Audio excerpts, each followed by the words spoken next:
ಮಿತ್ರರೇ, ಅಬ್ಬಾ! ಎಂತಹ ಅದ್ಭುತ ಬ್ಯಾಟಿಂಗ್ ಪ್ರದರ್ಶನ ಎರಡೂ ಕಡೆಯಿಂದ. ಐಪಿಎಲ್ ಇತಿಹಾಸದಲ್ಲಿ ಇಷ್ಟೊಂದು ಬೌಂಡರಿ ಸಿಕ್ಸರುಗಳ ಸುರಿಮಳೆಯನ್ನು ಕ್ರಿಕೆಟ್ ಅಭಿಮಾನಿಗಳು ಕಂಡಿದ್ದೇ ಇಲ್ಲ.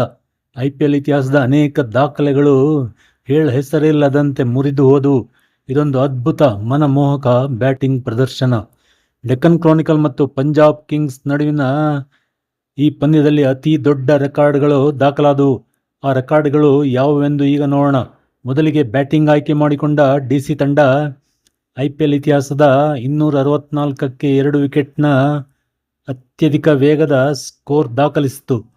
ಐಪಿಎಲ್ 2026 ಸೀಸನ್ನ ಅತ್ಯಧಿಕ ಸ್ಕೋರ್ ಕೂಡ ಇದಾಗಿತ್ತು. ಕರ್ನಾಟಕದ ಆಟಗಾರ ಕೆಎಲ್ ರಾಹುಲ್ 57 ಎಸೆತಗಳಲ್ಲಿ 152 ರನ್ಗಳನ್ನು ಸಿಡಿಸಿದರು. ಭಾರತೀಯ ಬ್ಯಾಟ್ಸ್ಮನ್ ಒಬ್ಬರ ಅತ್ಯಧಿಕ ಐಪಿಎಲ್ ಸ್ಕೋರ್ ಎಂದು ದಾಖಲಾಯಿತು. ನಿತೀಶ್ ರಾಣಾ ಮತ್ತು ರಾಹುಲ್ ಅವರ 220 ರನ್ಗಳ ಜತೆಯಾಟವು ಐಪಿಎಲ್ ಇತಿಹಾಸದಲ್ಲಿ 2ನೇ ಅತ್ಯಧಿಕ ಸ್ಕೋರಿನ ಜತೆಯಾಟವಾಗಿತ್ತು. ವಿರಾಟ್ ಕೊಹ್ಲಿ ಮತ್ತು ಎಬಿ ಡಿವಿಲಿಯರ್ಸ್ ಅವರ 11 ವರ್ಷಗಳ ಹಿಂದಿನ ದಾಖಲೆಯನ್ನು ಅವರು ಮುರಿದರು. ಆದರೆ 2014ರಲ್ಲಿ ಕೊಹ್ಲಿ ಮತ್ತು ಡಿವಿಲಿಯರ್ಸ್ ಅವರ 229 ರನ್ ದಾಖಲೆಯನ್ನು ಇದುವರೆಗೂ ಯಾರೂ ಮುರಿಯಲಾಗಿಲ್ಲ. ಡಿಸಿ 29 ಬೌಂಡ್ರಿಗಳು ಮತ್ತು 13 ಸಿಕ್ಸರುಗಳ ಸುರಿಮಳೆಯಿಂದ ಅತ್ಯಂತ ಆಕ್ರಮಣಕಾರಿ ಬ್ಯಾಟಿಂಗ್ ಪ್ರದರ್ಶನ ನೀಡಿತು.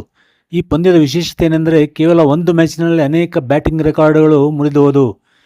ಡಿಸಿ ಐಪಿಎಲ್ ಇತಿಹಾಸದ ರೆಕಾರ್ಡ್ಗಳನ್ನು ದಾಖಲಿಸಿದರೆ ಪಂಜಾಬ್ ತಂಡ ಅದೇ ಪಂದ್ಯದಲ್ಲಿ ಆ ದಾಖಲೆಗಳನ್ನು ಮುರಿಯಿತು. ಪಂಜಾಬ್ ಕಿಂಗ್ಸ್ ವೇಗವಾಗಿ 100 ರನ್ ಮುಟ್ಟಿದ ತಂಡದಲ್ಲಿ ಒಂದಾಗಿ ಇತಿಹಾಸ ಬರೆಯಿತು.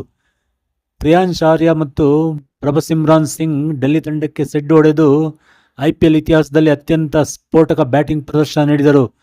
ಕೇವಲ 5.2 ಓವರ್ಗಳಲ್ಲಿ 2ನೇ ಅತ್ಯಂತ ವೇಗದ ಶತಕದ ಜತೆಯಾಟ ದಾಖಲಿಸಿದರು. ಇದಕ್ಕಿಂತ ಮುಂಚೆ ಸನ್ರೈಸರ್ಸ್ ಹೈದರಾಬಾದ್ 2024ರಲ್ಲಿ ಇದೇ ಪಿಚ್ನಲ್ಲಿ 5 ಓವರ್ಗಳಲ್ಲಿ ಶತಕ ಪೂರೈಸಿತ್ತು.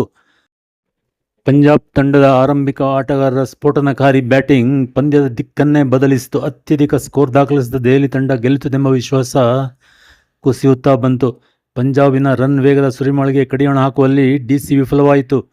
ಸಬ್ಸ್ಟಿಟ್ಯೂಟ್ ಫೀಲ್ಡರ್ ಆಗಿ ಬಂದಿದ್ದ ಕರುಣ್ ನಾಯರ್ ಶ್ರೇಯಸ್ ಅವರ 2 ಕ್ಯಾಚ್ಗಳನ್ನು ಕೈಚೆಲ್ಲಿದ್ದು ಡೆಲ್ಲಿ ತಂಡಕ್ಕೆ ಅತ್ಯಂತ ದುಬಾರಿಯಾಗಿ ಪರಿಣಮಿಸಿತು.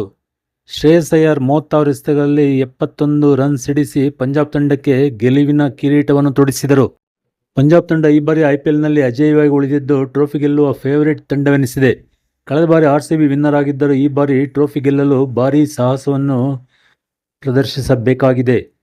ವೀಕ್ಷಕರೇ, ವಿಡಿಯೋ ಇಷ್ಟವಾಗಿದ್ದರೆ ಸಬ್ಸ್ಕ್ರೈಬ್ ಮಾಡಿ ಮತ್ತು ಬೆಲ್ ಬಟನ್ ಒತ್ತಿ. ಧನ್ಯವಾದಗಳು.